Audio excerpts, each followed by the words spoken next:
Naftalan şəhər İcra Hakimiyyəti başçısının bir nömrəli sahə inzibati ərazi dairəsi üzrə nümayəndəliyi Naftalan şəhərində avtomobil yollarının əsaslı təmir işləri ilə bağlı tenderə yekun vurub. Bölgə TV Qaynar İnfoya istinadən xəbər verir ki, tenderin qalibi Təmir İnşaat şirkəti seçilib. Avtomobil yollarının əsaslı təmirinə görə şirkətə 298 milyon 687 min 56 manat ödəniləcək. İqtisadiyyat Nazirliyi yanında Dövlət Vergi Xidmətinin reyestr məlumatlarına görə Təmir İnşaat MMC 15 dekabr 2008-ci ildə qeydiyyata alınıb. Nizamnamə kapitalı 10 manatdır. Şirkətin hüquqi ünvanı Yevlax şəhəri Dəmirov küçəsi F84-də yerləşir. MMC-nin qanuni təmsilçisi Hacıyev Elnur İsaoğludur. Açıq mənbələrdə şirkət və qanuni təmsilçisi haqqında heç bir məlumata rast gəlinmir. Şirkətin əlaqə telefonları və internet səhifəsi də yoxdur. Adətən bu tip şirkətlər sadəcə kağız üzərində olur və tender və analitika əməliyyatlarında istifadə edilməsi üçün yaradılır. Təmir İnşaat MMC-ni tanımayan şirkət olsa da satın alma müsabiqələrində fəal iştirak edir.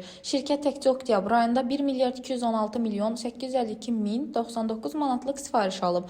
Dövlət satın almalarının vahid internet portalı üzərində apardığımız araşdırma zamanı məlum olub ki, Təmir İnşaat MMC bir qayda olaraq Yevlax şəhəri İcra Hakimiyyəti tenderlərinin qalibi seçilir. Bu fakt şirkətlə İcra Hakimiyyəti arasında hansısa bağlılığın olduğunu şübhələrini artırır. Maraqlıdır ki, adı heç yerdə keçməyən, maddi texniki bazasının hansı səviyyədə olduğu məlum olmayan Təmir İnşaat MMC həm Naftalan və Yevlaxda yolların əsaslı təmir etməli, həm də Yevlaxda 20 yanvar, Sidqi Ruhollah, Xudu Məmmədov, 28 may küçələrini təmir etməlidir. 10 manatlıq şirkətin eyni vaxtda bu işlərin öhdəsindən gələcəyi inandırıcı görünmür.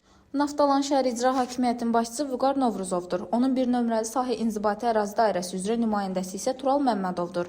Vüqar Novruzov 2019-cu ildə Naftalana rəhbərlik edir. O, icra başçısı təyin ediləndə Naftalan küçə və yollarının təmiri ilə bağlı 4 tender keçirilib. Bu tenderlər üzrə satın alma müqavilələrinin ümumi maliyyə dəyəri 1 milyard 349 milyon 946 min 24 manat təşkil edir. Dilbər Vüqar qızı, Bölgə TV.